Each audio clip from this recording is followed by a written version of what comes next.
jeni dhe për sa vitesh kultivoni? Ne jemi ferment golem vogël, mashtroj blet, kam 10 vjet që merrem atë me mashtrim e blete. Edhe jemi të kënaqur momentalisht se me atë punë merrem dhe për të qitur tregun e qitjes që kemi nga vinë emigrantët në gushte, në korri gushte. Kemi porosive që vinë marrin të shtëpia, se vinë marrin e provojnë aty, vinë marrin dhe momentalisht që i vjelim ne, vinë aty që e marrin. Me çfarë çmimi? Me 15.000 lekë kilogram. Është e vështirë të gjesh treg për mjaltin? Po ja, se ka, me fjallë ajsa kam unë, nuk kam në baderit madhe, po kemi shitur, nuk në ka ngelur, praktikisht. Na për 20 tanë, një orë me fjallë që vina i marrin të shtëpia. Ja leverdis të merresh me fletë? Ja leverdis. Ja leverdis se kjo ikën punon vetë, nuk ishtë problemi se do ne punë madhe, do kontroluse normale, se çdo punë ka të vetë, por... Ju e keni për pasion apo për... Pasion e kemi kështu fillum për pasion fillum, por ta që na hymë dhe lezeti që të shtojmë gradualisht. E fillu me shtojmë vash, bëjmë 20. E me të ardhmen dhe shtojmë se unë jam dhe në punë, po të gjithë, po do në pensioni me të punë me, që të bëjmë? Fillim të kemë 21 kosherë. Pastaj duke ardhë çdo vit e shtojmë. Se e shtojmë se ne jemi të 2 pensionistën. Dhe kjo është punë pasioni bukur që na pëlqen dhe vazhdojmë çdo vit duke e shtuar. Ja në vërtetë edhe nga çmimet që shesim kështu. Dhe kemi shumë. Është vështirë të gjesh treg për ta shitur? Ose kam pas vështirë se kam pas më pak 20 kosherë. Kështu që në çdo gusht vinë emigrantët dhe unë kam shitur, si në Greqi dhe në Itali. Ka njerëzit e mi, të fshatarët që janë këtu. Dhe nuk më rri, se unë e shes. Sa është sasia që arrini të merrni, më e mira që keni marrë? Më e mira i kuntali gjys që e kemi marrë.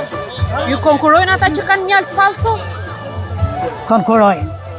Ne me ata konkurojnë nga i që e blen klienti, se i e din edhe shesin. Është e vështirë ta dallosh të origjinalin nga falso? Jo, nuk është shumë e vështirë. Nifet e ngjyrain, të shia, dhe mjalti po nuk të dojgjë qikës, nuk ka mjalti sa shu e shqitjerë.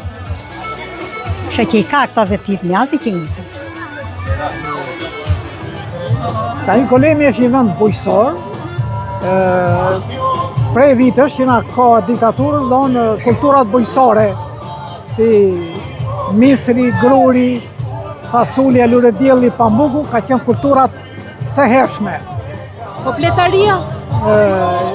Blektoria ka qenë... Bletaria ka qenë e zhvilluar më tepër në pjesën e kodrës, se në atë kohë ishin edhe ushqimet bio, ishte trëndafili, ishte jonxha, kolza, perko, e cila ishte baza ushqimore për bletarin. Po me hyrjen e demokracisë do këto kultura u zhdukën edhe tani bletaria po vjen drejt paka shumë të zhdukjes. Se edhe i bres që kultivonte që mesh me bletarin, a i bres avash po humbet edhe do dërmisht trinjt jam me gishta. Në Golem numëron 3 deri në 4 familje ose me blet rritje. Ku më para mund të ishin mbi 10, 15, 20. Kjo është e curia e blet rritjes. Ku janë fokusuar tash në Golemësit?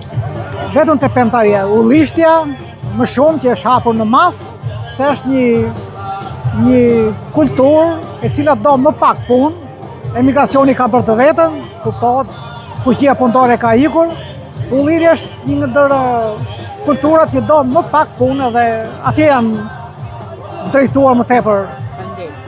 Faleminderit dhe ju. Sa numri personave që majnë blet në Golem është pothuajse drejt zhdukjes. 3-4 familje janë që kanë, që mbashtrojnë atë bletat në kjo. Çfarë ka ndikuar? Ka ndikuar largimi i njerëzve që s'kan mundësi, të rinjt me fjalë janë larguar, dhe ka ngelur mosha madhe dhe mosha jonë me fjalë, edhe nuk i kanë mundësi. Nuk kanë shumë. Jo.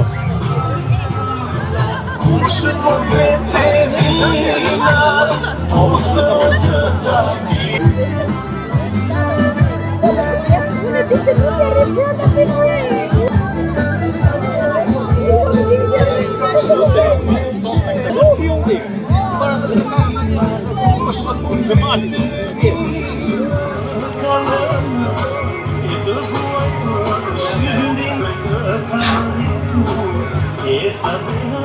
hajdano s'ka për ku të marrësh mjak. Gjithi mjak të tonë. Tomate specie që e bon. Meri shiri, bëjnë Alisa, meri shiri. Shpet, më zorë.